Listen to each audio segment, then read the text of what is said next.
किसी ने स्विफ्ट गाड़ी से आके इंटरसेप्ट किया, तो इसमें लगभग 200 कैमरा चेक करने के बाद बयान था और जिस तरह से वो बता रहा था कि इंसिडेंट हुआ और जो रास्ता लिया उसमें कॉन्ट्राडिक्शन मिला। अब हमारे सामने एक बड़ा चैलेंज ये था, हम इस सच्चाई को उसके मुंह से कैसे उगलवाएं।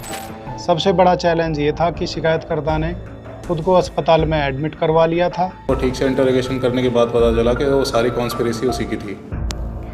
ये किस्सा शुरू हुआ शिकायतकर्ता मनीष कुमार से, जो पेशे से ड्राइवर था और एक ट्रक में 80 बोरियों में pack 6000 kilo copper scrap Libaspur से मंडोली ले जा रहा था। रास्ते में एक सफेद स्विफ्ट गाड़ी ने ट्रक को ओवरटेक किया और अचानक उसे रुकवा दिया। गाड़ी में बैठे लोगों ने खुद को बैंक अधिकारी बताया और दावा किया कि ट्रक की किस्त अभी बकाया है, इसलिए रोकना पड़ेगा।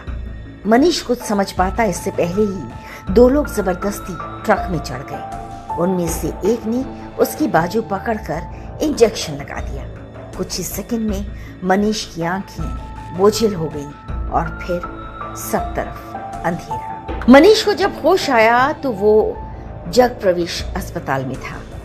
ट्रक गायब, कॉपर स्क्रैप गायब और 55 लाख रुपए का पूरा माल गायब। एफआईआर दर्ज हुई और केस क्राइम ब्रांच को सौंपा गया।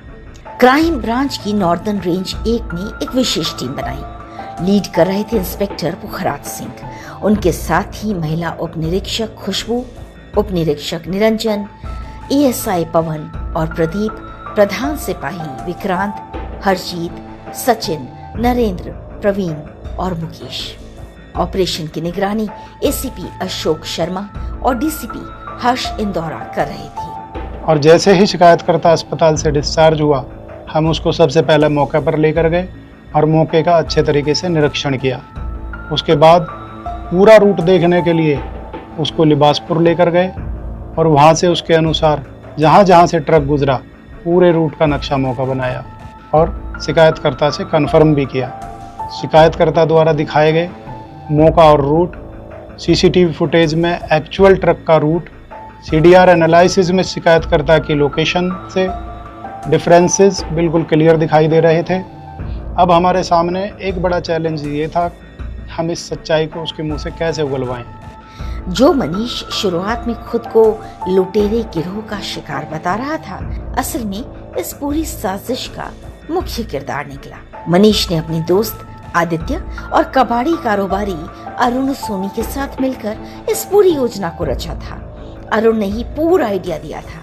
योजना थी कि ड्राइवर मनीष खुद को नकली पीड़ित दिखाएगा, जबकि साथ ही अपराधी माल को गायब कर देंगे। जब पुलिस ने दबिश दी तो एक एक करके सारे आरोपी पकड़े गए। मनीष कुमार ड्राइवर और मास्टर प्लान का हिस्सा, आदित्य मनीष का करीबी दोस्त, अरुण सोनी दिल्ली का कबाड़ी कारोबारी जिसने नकली डॉक्टर से लेकर चोरी का माल बेचने तक की पूरी स्क्रिप्ट तैयार की थी। मनीष अपने मालिक का माल सुरक्षित पहुंचाने का काम पिछले 10 साल से कर रहा था।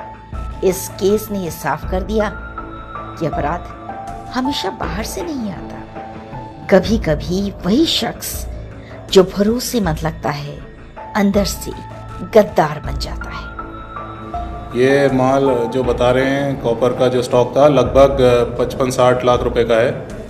तो इसमें जो पूरा इसमें से जो बेचकर इनका पैसा आने वाला था उसमें से 15 लाख मनीष को मिलने वाला था और कुछ पार्ट आदित्य को और बाकी सारा जो बचा हुआ पार्ट था वो अरुण को मिलने वाला था। अरुण ने अरेंज करवाया। ये गोपालपुर है, मुखर्जी नगर थाने के इलाके में, जहाँ पर ये लोग ट्रक लेकर आए। मनीष ने वहाँ पे अपना ट्रक खड़ा करा।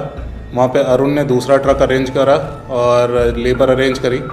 उन्होंने वो सारा जितना स्क्रैप था वो दूसरे ट्रक में ट्रांसफ़र करके ये ले गए आउटर के रनौला थाने के इलाके में। तो ये सारा सामान दूसरे ट्रक में लाकर वहाँ पर शिफ्ट कर दिया इन्होंने। और एक लड़का इन्होंने रमज़ान, जो कि इंजेक्शन एडमिनिस्टर करना जानता था, उसको यूज़ करके उन्होंने एनविल का इंजेक्शन इसको लगवाया, इसने खुद अपने को, मनीष ने। तो जब हमने रेड मारी उसमें अरुण के घर से, अरुण का जो जंकयार्ड है वो सारा एक ही बिल्डिंग है, ग्राउंड फ्लोर पे वो कबाड़ का काम करता है, तो वहाँ से हमें ये 6000 किलो कॉपर रिकवर हो गया। 48 घंटे की लगातार मेहनत, तकनीकी जांच और पेशेवर सूझबूझ के बाद अपराध शाखा ने इस जटिल केस का पर्दाफाश किया। चारों आरोपी जेल के सलाखों के पीछे पहुंचाए गए। ये था वर्तिका नंदा की आवाज में आज का किस्सा खाकी का।